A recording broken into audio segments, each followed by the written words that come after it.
guys, it's Lucius. Hi guys, it's Zion. And we're going to be showing you how to install an AIO water cooler, specifically the Corsair H100i V2.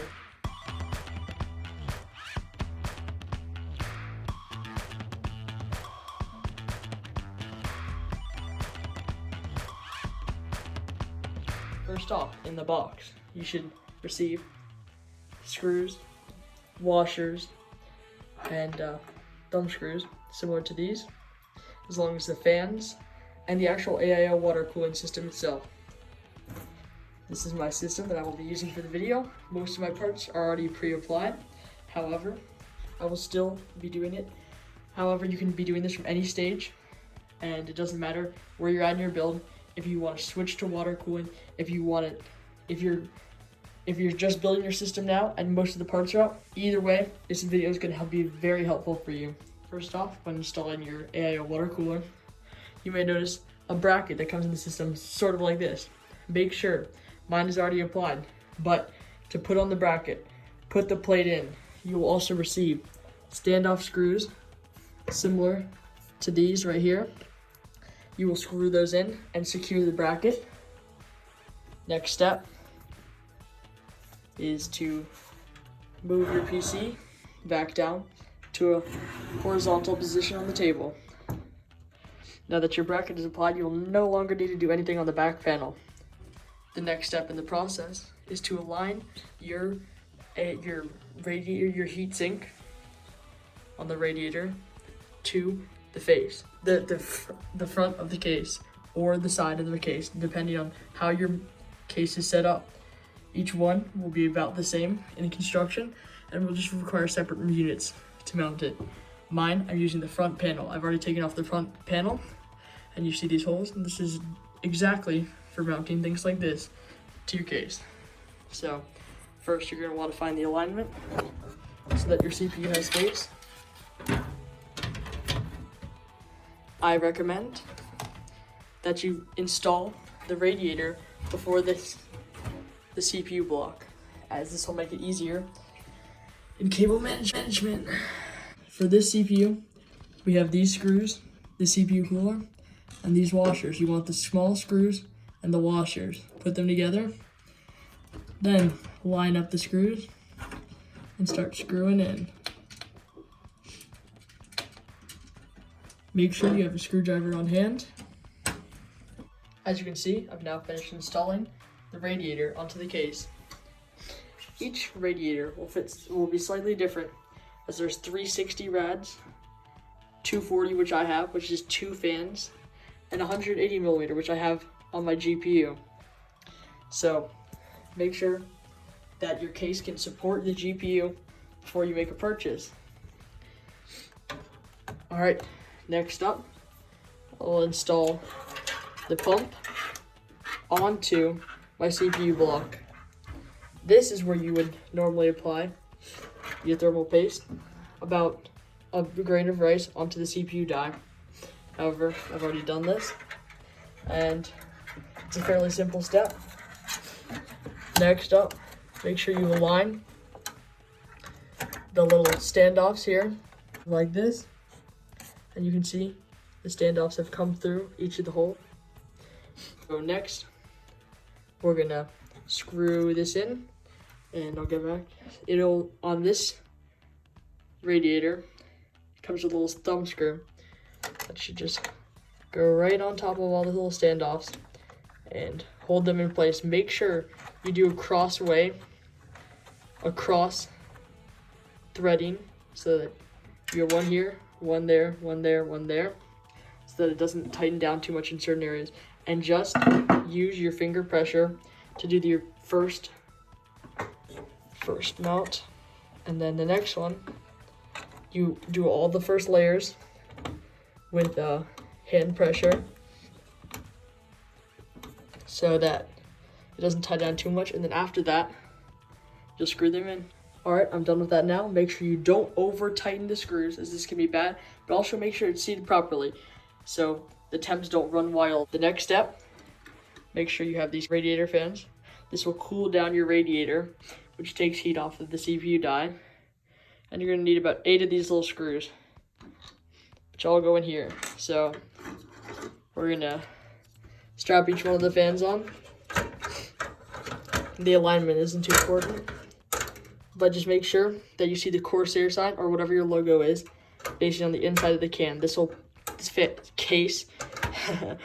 This will make sure to pull out all the air, and so it doesn't rub, although it could go either way for a push-pull configuration. However, I'm going to keep mine like this. Alright, same process. Get the screw. You'll see these little screw holes. Make sure you put it through both sides of the fan and then line it up with the block or with the radiator. And you're going to screw each one of these in. Okay, next, we're going to wire everything up so that it all works together. So first, we have this little USB device. This plugs into one of your front panel connectors right about here. Unfortunately, this connector can take up the space of a front header, which was my case. So we're going to then bring this and use its little micro USB. And this, should have done this earlier actually, but this plugs in right on the bottom side of the water block. Okay, the USB device is now plugged into the block, and you'll see that we have quite a few loose little fan headers. So these fan headers should plug in to the opposite side of these right here. So I'm going to start plugging them in like so. Once these are connected, cable manages them somehow. Put them in your system and should be ready to go and test your system. Make sure everything's working good. Make sure everything's seated properly. Everything's screwed in well and stable. And then we'll test the system. You always want to make sure you test the system before you go to make sure that everything's seated and that the temperatures are stable before you start gaming. You'll want to be thermal throttling at 100 C during the middle of your gaming session. So it's always a good thing to make sure to keep your side panels off, plug everything back into your monitor, and then just check the temperatures for a little bit, run some benchmarks, make sure everything's stable before completely confirming and going on to your normal tasks. Also, there should be one remaining fan, and this will plug into your motherboard so that the motherboard can access the fan curve. There should be a little header right down here. It's about 3 little pins, and it'll plug right in. Alright, do one double check. Make sure that everything's out of the way of the fans so they can spin free. And alright, we're gonna boot it up in just a second now. Gonna turn on the PSU. And if you can't test your components at the moment because you're missing something, that's totally fine. Just make sure everything's plugged in, everything's clear of the fan, and once you turn your system on, make sure you do this check.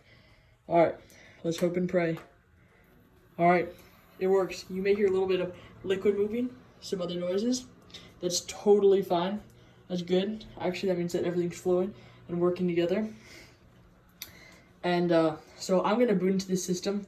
Also, with every AIO, you're going to want to download your AIO, the software that your company provides. For my Corsair H100i, I downloaded IQ. These are just short downloads. Our Discord's running in the background. As you can see, we're running a chilly 29 degrees Celsius, which is perfect. So I'm going to do a CPU stress test. I'm just going to start testing it, and it should push the performance. Look, we're getting to 44 degrees Celsius, and that's totally fine. It should stay in the range of the 40s.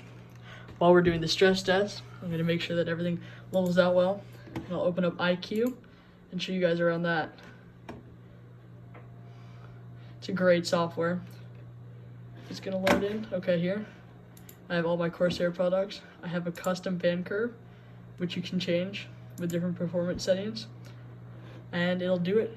It's really good. Great software. Highly recommend it. And alright, looks like our package is gonna run well. Thanks for watching this video, guys. Hope it helped you in installing your AIO.